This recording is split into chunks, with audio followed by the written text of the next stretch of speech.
This is the Predators official podcast here on NashvillePredators.com. We are back, and so are your Preds, with preseason getting started this week and training camp underway. Thanks so much for joining us. It's going to be an amazing season here on the POP. Let's get started by telling you what all we've got going on. My name is Max Herz from Preds Radio, joined as always by Kara Hammer from Preds TV. Hi, Hammer. So great to see you. So great to have hockey and the POP back. Yeah, hi, Maxie. I missed you. And we're so excited about this upcoming season because this podcast is on video form.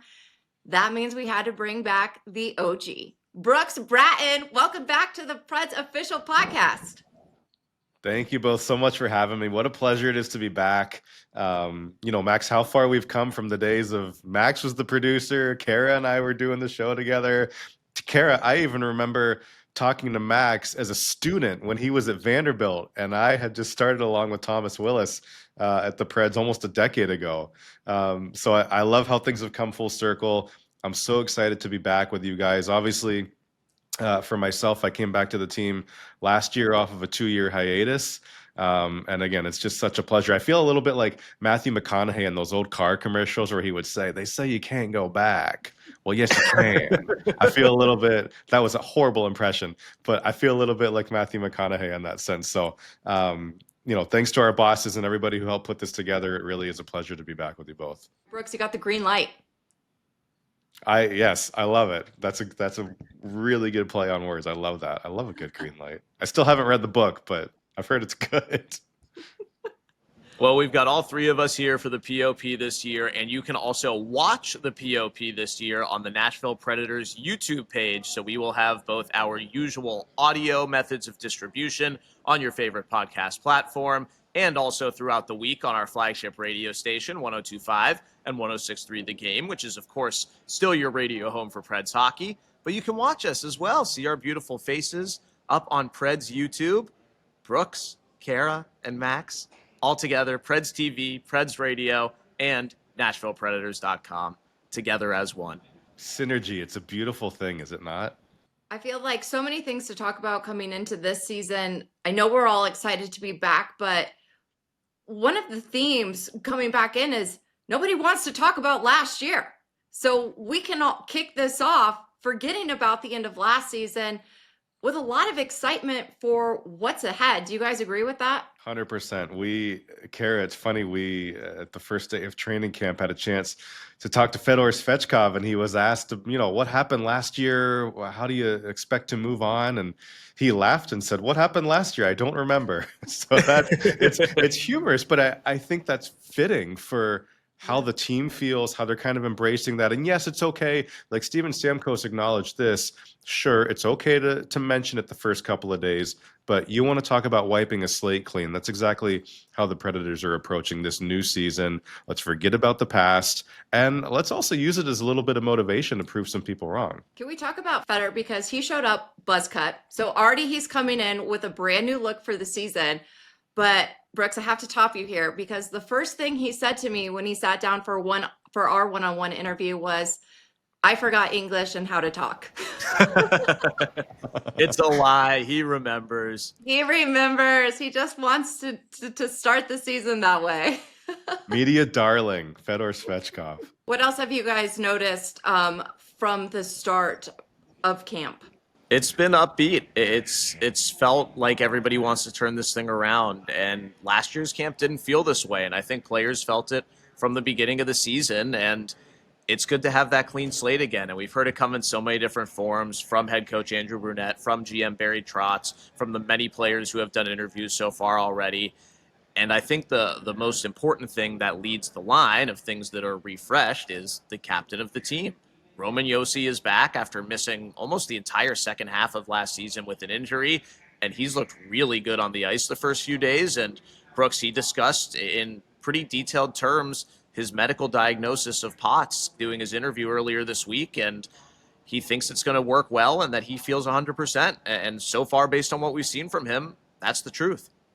Yeah, I think that was the biggest sigh of relief, right? Hearing both Barry Trotz and Roman Josi say yes, 100% back to health and dealing with POTS.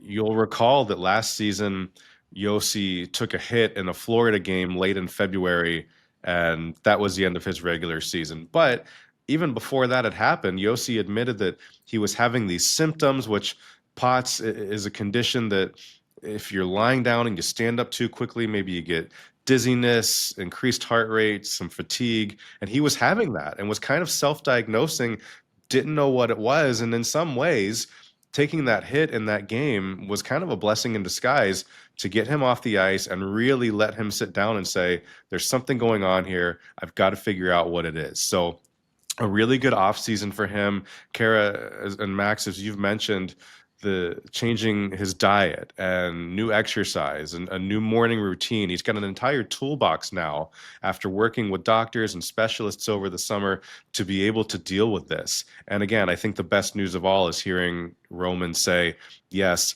I am back to 100% health. I'm feeling really good on the ice. And it makes a huge difference. Obviously, we know how important he is to this team. All of his teammates know what he brings on the ice. And that was something that Philip Forsberg said yesterday, is that, you almost take for granted having Roman on your team, and he's always out there and he's always doing what he does. And then when you don't have him, it's like, well, shoot, gosh, we really do miss him. And so Philip said that he just simply cannot wait to play with Roman again.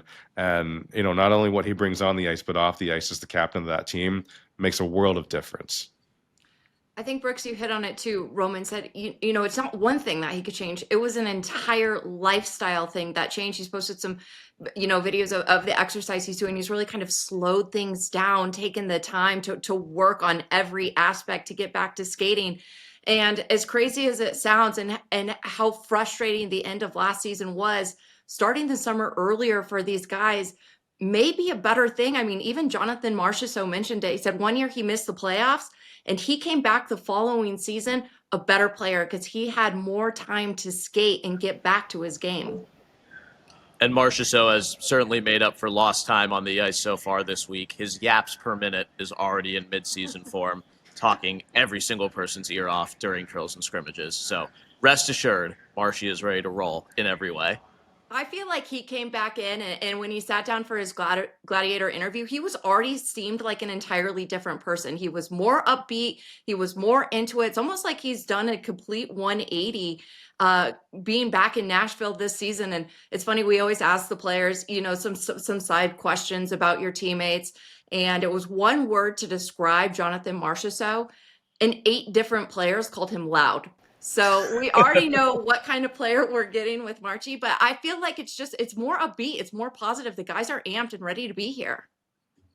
Well, and that's a good point, Kara, with somebody like Marchessault, who came from Vegas last summer, obviously. Steven Stamkos doing the same thing from Tampa Bay. And that was something that Stamkos mentioned, that the difference between this time last year and now, how much more settled he feels, not only on the ice, but simple things like having the house settled, having the kids in school, knowing how to drive to the rink. I mean, those are things that you don't necessarily think about, but it all adds up and it all makes a difference. Brady Shea said the same thing on Friday as well, that, you know everybody, the trainers, the coaches, your teammates better.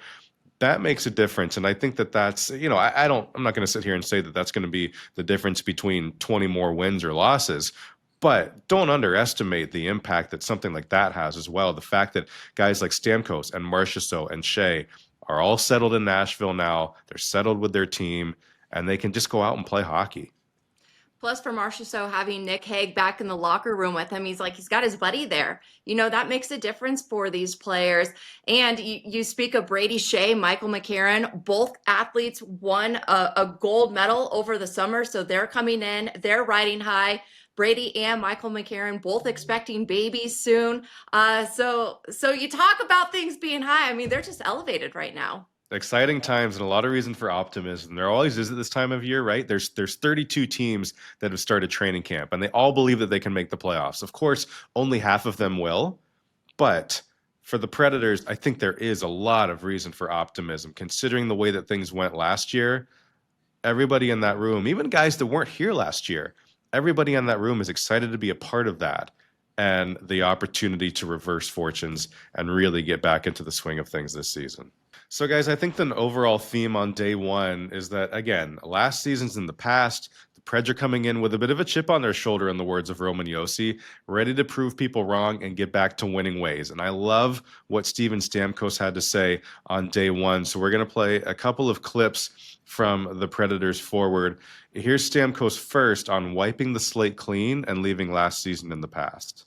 We all understand what happened last year, and I think it's okay to talk about it a little at the beginning and say we don't want that to happen again, but move on from it. It's not going to do us any good to think about what happened last year. It's a fresh start. There's some new faces, and just overall, I think a different sense of I don't want to say expectation, because the expectation is that we're a playoff team. I don't think that's changed, but there was a lot of outside noise last year, and I think that's toned down a little bit this year. And if anything, we use that as some internal motivation to prove some people wrong. But at the end of the day, it's focusing on, coming out of the gate strong. And that's a big part of what can dictate the rest of the season and it starts now, training camp, and making some tweaks that we've already discussed. And guys are excited.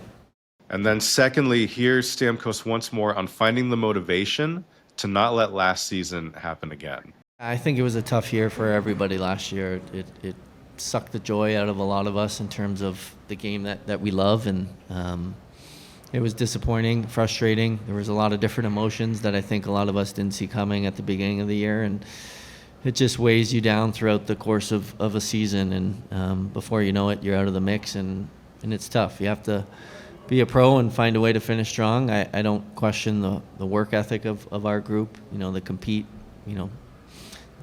pretty thin lineup at the end of the year, and guys are still going out there and giving it their all. We got a chance to see a lot of young guys get chances, and hopefully continue to play with the confidence they showed at the end of last year coming into this year. So in tough times, there are some positive things that come out of that, and I think we've learned from that. And I think there's just a general excitement of, okay, last year's in the past. Let's come in. Let's have some fun. Let's work hard. Let's get back to, why we love this game and why we play this game. And today was a good start. Okay, so there's Steven Stamkos with some pretty powerful thoughts there. I love what he said, especially at the end of that second quote. Let's have some fun and let's get back to why we love this game, why we play this game.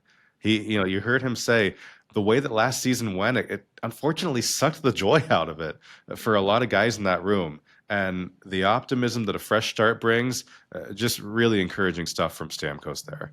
And they talk so much about, changing the systems. Talking with Bruno, he said it in his press conference. He said, I met with the players at the end of the season, in the middle of the summer, and to start now. And it was a collaboration on how do we get back to the winning ways. And I think some of those expectations that they had to start last season, they're kind of by the wayside.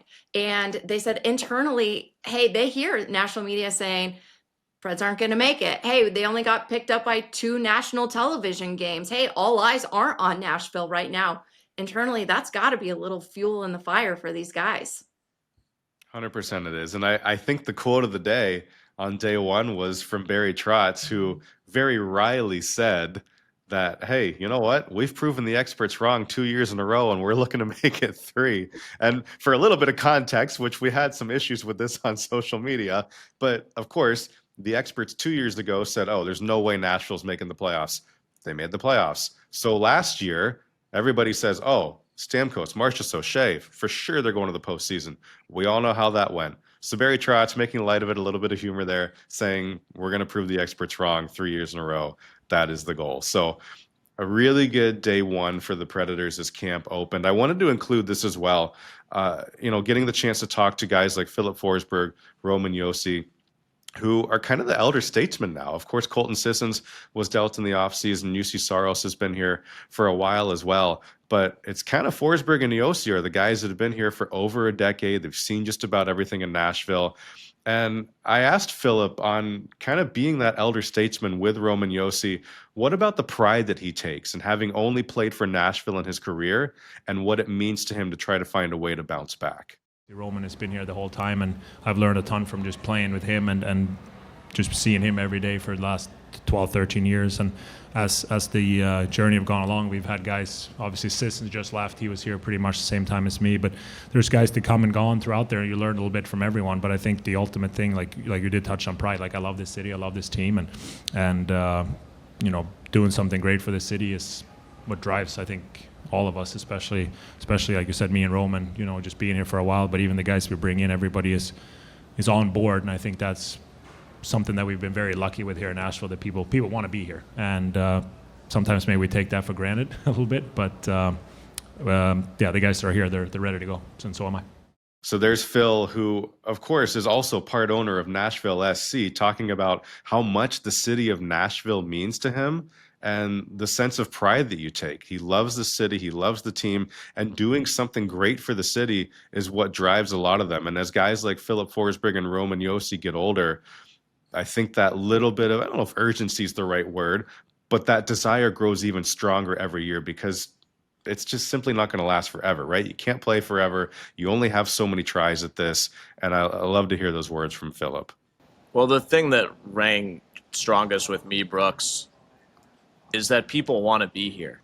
And even after a really disappointing season last year, there wasn't a ton of change, and everybody who's here wants to be here. And I think after times last season where things got really low, you feel that sense as strong as it has been, even more than before the season last year. This week, I feel like we felt that.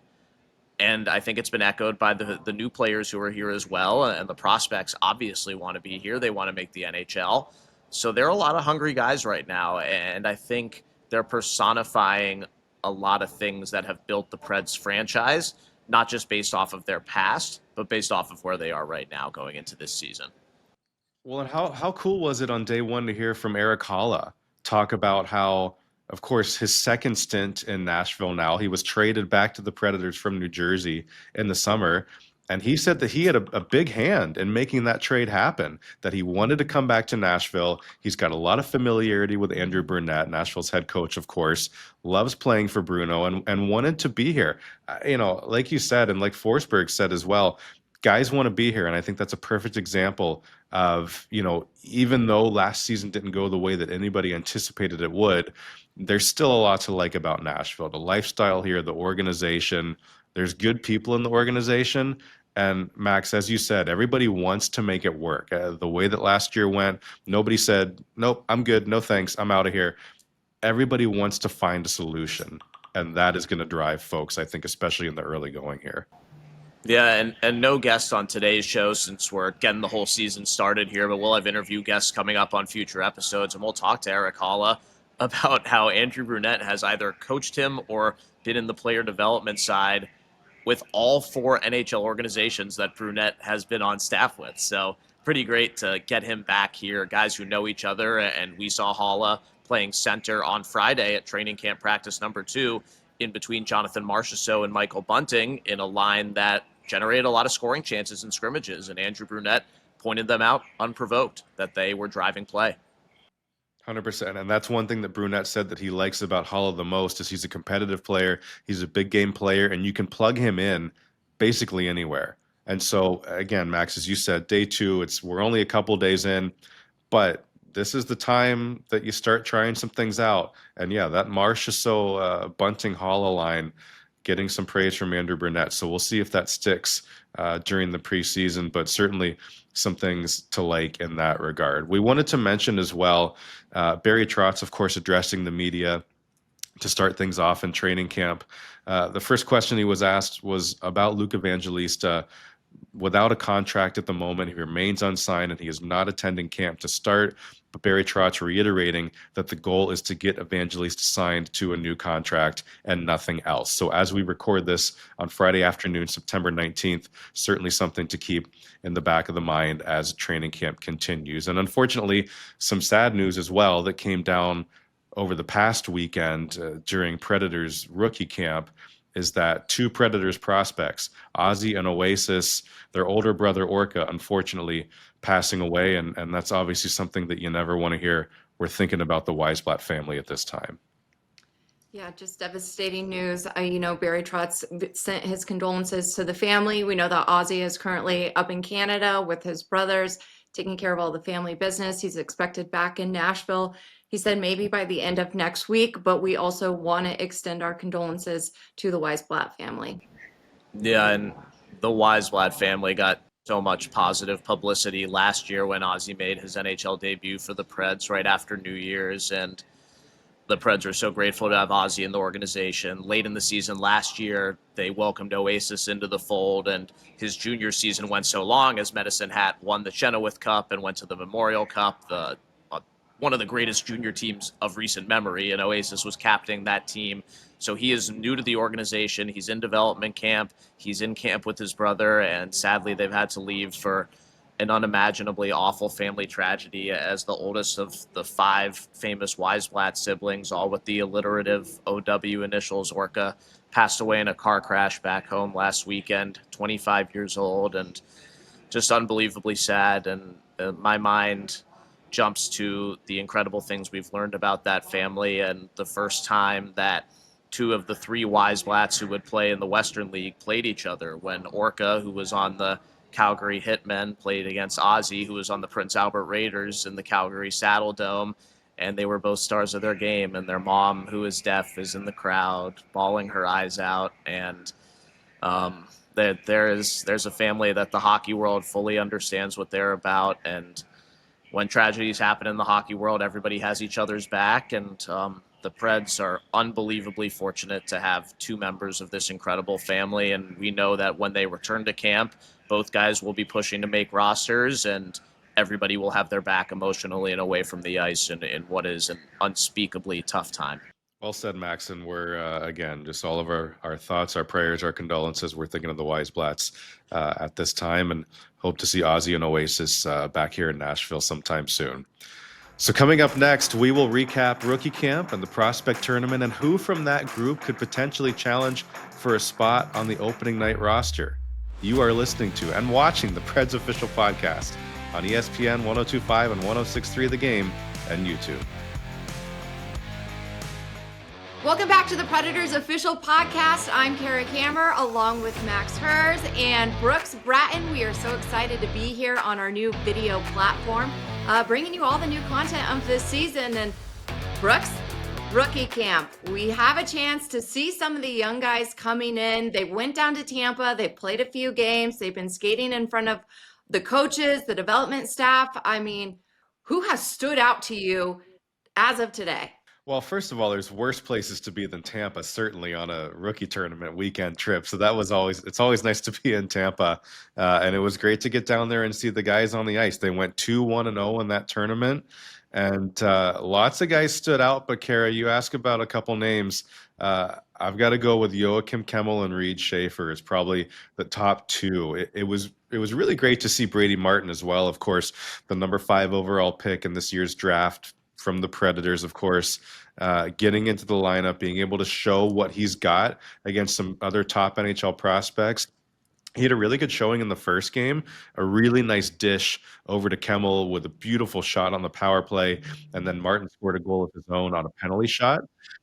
One of the things, too, I'll mention on Martin as well is Barry Trotz was asked on day 1, what did you see from Martin in camp, and what do you want to see from him now in the main training camp?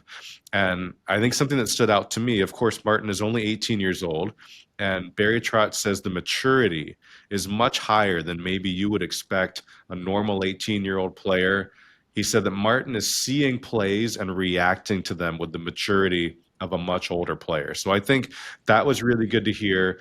You can see why he was selected that high, the attributes that he has, some of the intangibles, even little glimpses of it, right? I'm not going to sit here and say that he's ready to be in the NHL and be a 30-goal scorer all of a sudden. But it was really good to see him in some game action. But again, I think Kemmel and Schaefer are 2 guys that stand out. Kemmel is a guy who made his NHL debut last season with the Predators. He got in 2 games. And of course, when you're a rookie, you're coming in, you're a little bit timid. It takes a second to get going. Again, he only had those 2 games, went back down to Milwaukee. But boy, was I impressed with Joachim Kemmel. Something that stood out to me really, the offensive capability that's there, his shot on the power play, again, I can't emphasize that enough, what a laser that was to go right under the bar. But the physicality from Kemmel. he was hitting everything that moved. And I think that that's something that if he can bring that all together in his game, what a well-rounded player he already is and could be at this next level. And Reed Schaefer, the same thing. He's got some offensive upside. He scored a game-winning goal during the tournament, but he's another guy who he's physical. He's going to hit everything that moves. He told me verbatim, he said, I like to be a pain in the butt to play against, although he used a different word than butt. But you love that, right? Like to see him out there and to just mixing it up. He's in the middle of everything. He's always talking, that energy. And by the way, 6'5", that doesn't hurt to have some size and some skill to go along with everything. But Schaefer and Kemmel, two guys that really stood out, and really curious to see how they perform in the preseason games, the remainder of training camp. Those are two names to watch for. I think if anybody can make the opening night roster, and let's not forget Matthew Wood as well, who played the last 6 games of the previous season as he made his NHL debut with the Predators. But those are some names I think that we need to keep an eye on over these next 2 weeks leading into opening night for sure. And Max, with the contract situation with Evangelista, he hasn't been on the ice with the players. So Kimmel has stepped in, having that opportunity, and it's a big opportunity for him. Yeah, Kimmel has some undeniable offensive attributes with the shot leading the way. And Barry Trotz said in his press conference to start the preseason training camp here, he's gone from a boy to a man. And it's time for Kimmel. This is his 3rd full North American pro season, got in those 2 NHL games last season.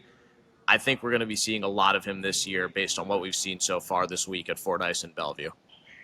Well, guys, I have to let you know my favorite rookie story of the summer has to be the fact that Brady Martin spent a few days at the Philip Forsberg house. I spoke with Phil about this. He told me that when he was a rookie coming in, he lived with Patrick Hornquist, so he always wanted to give back. He spoke with Aaron about it, and Brady Martin was Uncle Brady for the summer. Brooks, I mean, what do you think? You've had a chance to meet Brady. Do we trust him as a babysitter here for Felix? Well, he said that he did not get that ask, and Phil admitted, "Hey, we're a little bit stingy with that. It's not just Brady.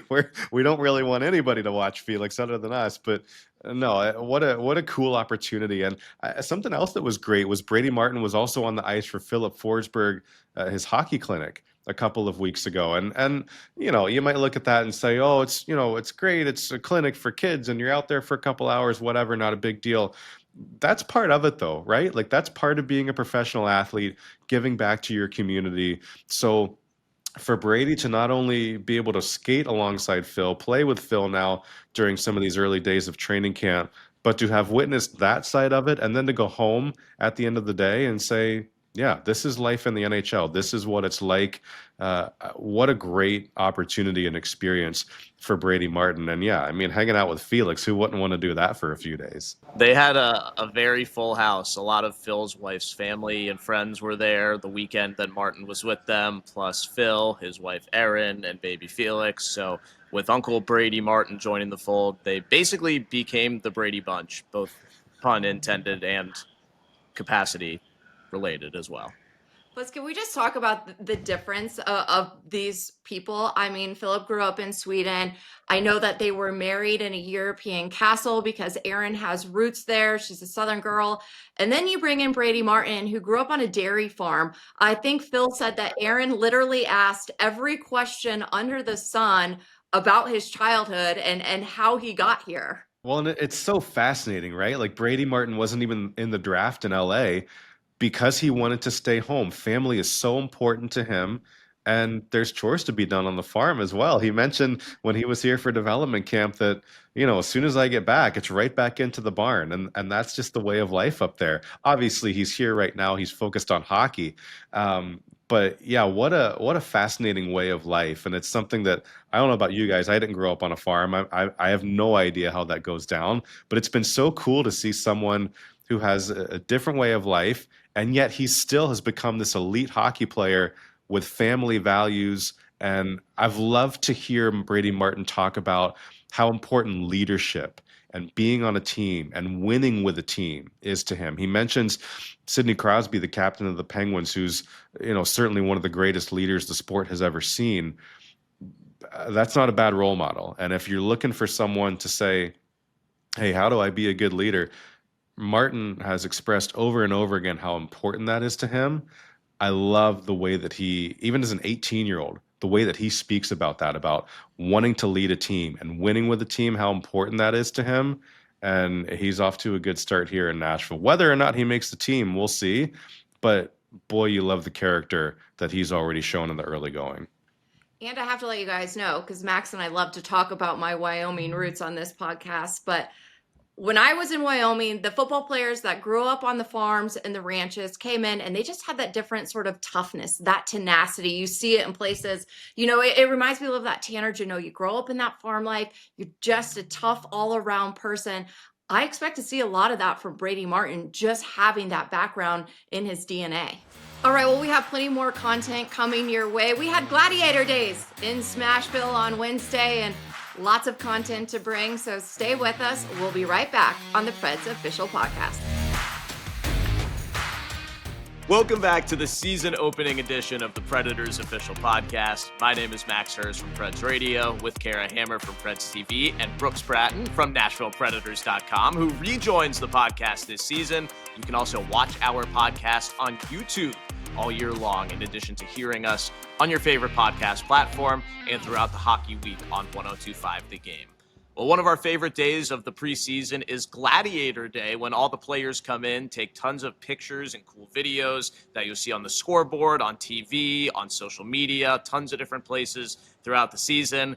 And Kara gets to have a lot of fun on that day, recording a lot of things that you will see on FanDuel Sports Network this season. I do feel like Gladiator is always one of my favorite content days of the year, because the guys come in and they're just so much more relaxed. It's not the middle of the season where there's pressure on them if they're on a win streak, on a losing streak, whatever it is. It's just, hey, it's almost like the first day of school. You get to come in and catch up with everybody about, things they did over the summer. I feel like one of the things that really stood out to me was Bruno, and just the time he took this summer to kind of reassess where he was at. I asked him, what's your relaxation? What's your leisure activity? A lot of the guys golf, and he told me that he goes up to his lake house in Canada and he canoes. He said that's his escape from it all. He is, we know Bruno, he is a hockey guy. His mind never wavers from the sport of hockey. And he said that he spent a lot of time canoeing, catching up with the guys. Most of them obviously went back to their residences in Canada. But Brooks, what's your favorite part about Gladiators? Just having the chance to kind of just see all your friends again. No, I love the first day of school analogy. I love that you use that, because I do the same thing, right? It's like, there's always a little bit of bittersweet coming back out of the summer, right? You never really want summer to end, but then you get back and you see everybody. It's like, all right, no, I'm good. This will be okay. But Gladiators were fun for me this year, as I kind of worked my way back in. When I came back last season, I didn't start until opening week. So this is my first Gladiator Day rookie camp training camp that I've had in 3 years. So for me, on this particular Gladiator Day, it was fun to just walk around. I didn't really have a specific task, so I was able to kind of roam around and see all the different stations. I think the highlight for me was watching Zach LaRue solve a Rubik's Cube. That was pretty fun. He was interested. I wish we would have had a timer going, because he took some time, and I said at one point, I was like, do we have a timer? Is there a time limit on this? Because he didn't seem that he was ready to move on to the next station until he finished it, which he did finish it. So props to him, because Wow. I can't do a Rubik's Cube. I don't have the patience for it or the time for it, but he was not about to walk away without finishing it. So that's that professional athlete mentality of you don't give up until you succeed. Well, we got a new nickname then, Zach LaRubix. Maybe. Wow. Well done, Max. This is the kind of stuff that you only get here on the POP. There you go. Well, I also love, because it's a chance to talk with the players about some things that are coming up throughout the season. Obviously, the team is going to play in the Global Series game in Sweden. So we caught up with Philip Forsberg about what to expect. Is there a little bit of pressure on him that he's going with his team to Sweden? You learn about some of the guys who have never even left the country. So we'll bring you all of this content coming forward about who's leaving America for the first time, who's going to Europe. One of the things that really stood out, though, was catching up with the guys about the Olympics and how they were feeling about the Olympic Games. And so much talk was coming off of that Four Nations, the level of competitiveness we saw.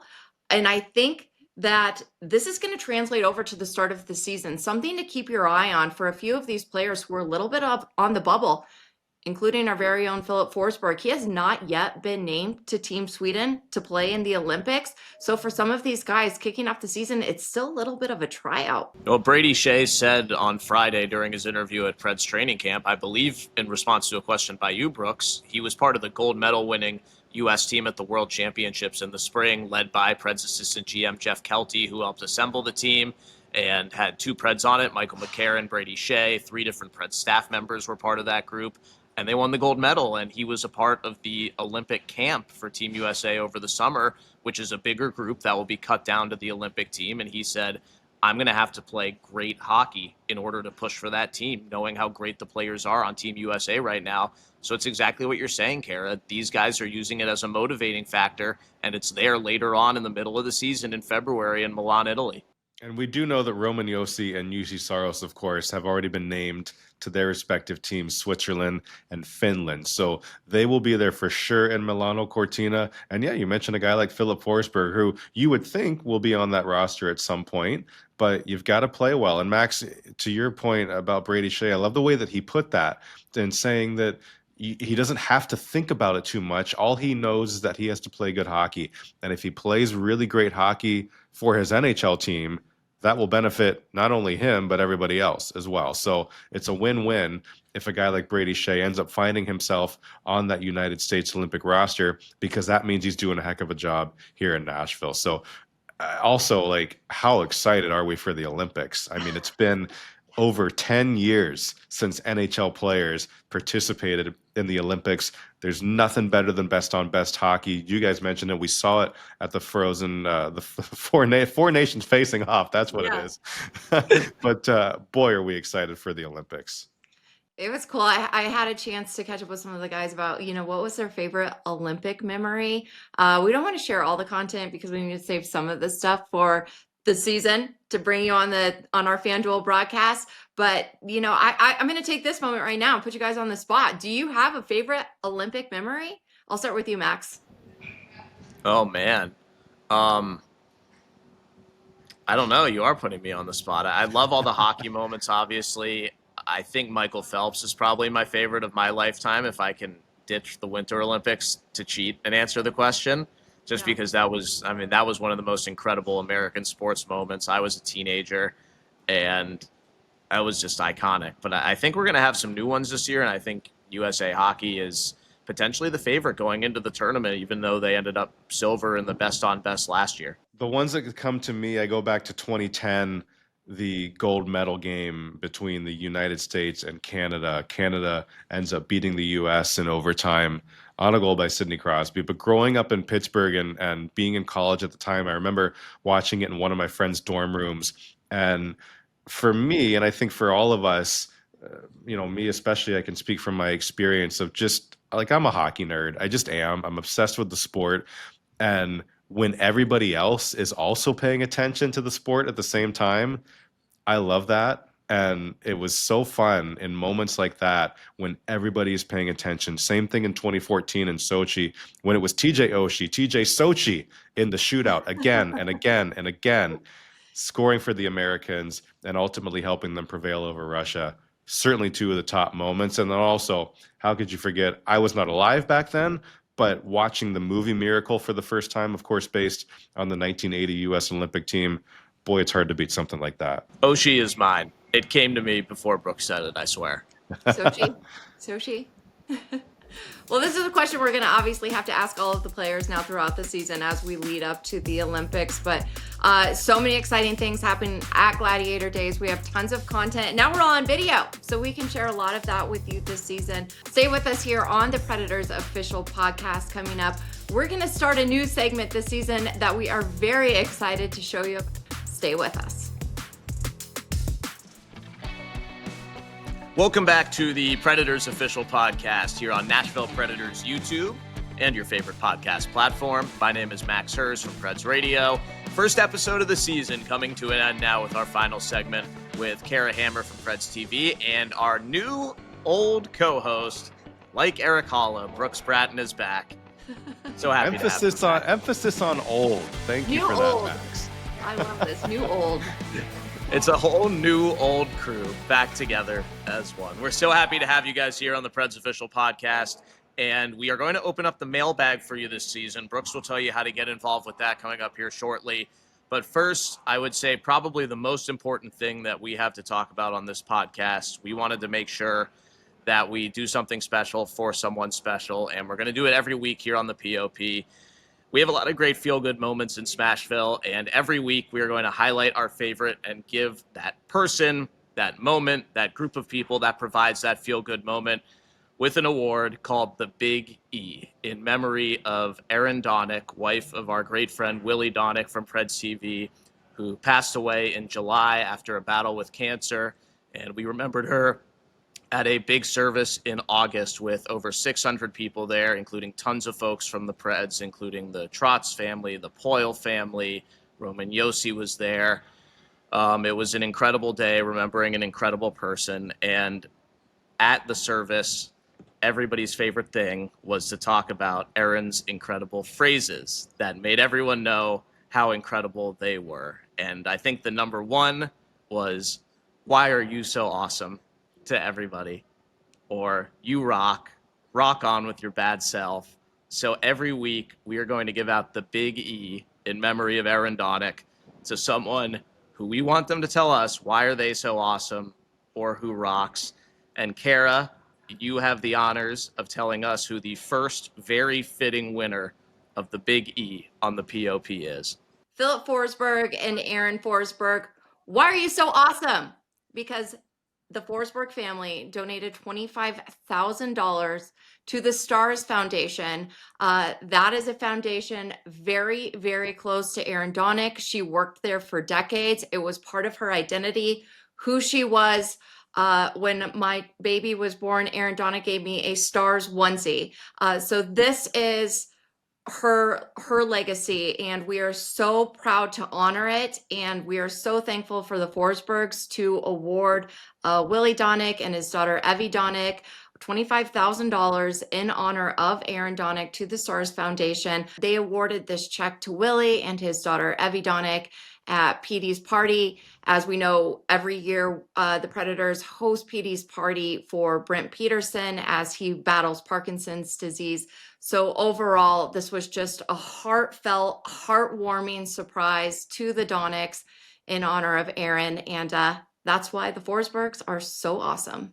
Rock on with your bad selves, Forsberg family, and thank you to the Preds Foundation and the Forsbergs for providing a really touching and generous moment. And we could go all day about Erin. So instead of doing that, we're going to give out the Big E once a week all season long, and nominations will be accepted for the Big E as part of our mailbag, which Brooks is going to both open momentarily and monitor all the time to get your questions here on the POP. So if you have the good or the bad, go to Brooks, but only the bad to Brooks. Yes, 24/7 monitoring. I will see all of it. No, and for those of you that have been with us for a while, you probably remember this. Back in the day, use hashtag Preds Podcast. It used to be Twitter. The first time we did this, it's X now. Use hashtag Preds Podcast on X, or you can comment on the YouTube link of this video. If you're watching on YouTube, you can comment below, comment your question, and we will be sure to get it on the air. And hey, we love to give away 3 things in Smashville, so stay tuned. There may be some giveaways coming this season if you're participating and using hashtag Preds Podcast. So we don't want it to just be the 3 of us coming up with what to talk about. We want you to have some input, and we would love to get your questions and answers on here, especially officiating questions. I'd love to talk to you about referees and all sorts of things as we go along this season. So make sure to use hashtag Preds Podcast, get those questions in, and we'll look forward to doing mailbags as we move along here. Well, team, one episode down, plenty more to go. First episode of the Predators official podcast. We are so glad you guys joined us for episode number 1, and we're even gladder that the Predators are back playing hockey at Bridgestone Arena this week. My name is Max Herz from Preds Radio. You can follow me on Twitter at MaxHerzTalks. I'm Kara Hammer. You can follow me all season long at Kara Hammer. I'm Brooks Bratten. So glad to be back. You can find me at Brooks Bratten on X and at Brooks.Bites_ on Instagram. Just search Brooks Bites, you'll find me. All right, we'll talk about it more later, but you don't have to follow Brooks Bites to listen to the podcast. That's a cliffhanger for next episode. Thanks to our incredible video team as well that is making these video episodes a reality for you. Jake Hartzfeld from Preds TV, Justina Quagliata from Preds Social Media, and welcome to Smashville, Nate Baker from the Preds video team as well, and the entire Preds video and tech and IT squads for making this podcast happen in new ways on YouTube, in addition to your favorite podcast platform. We'll be back later this week with more Preds hockey and more Preds talk here on the POP on NashvillePredators.com. So long.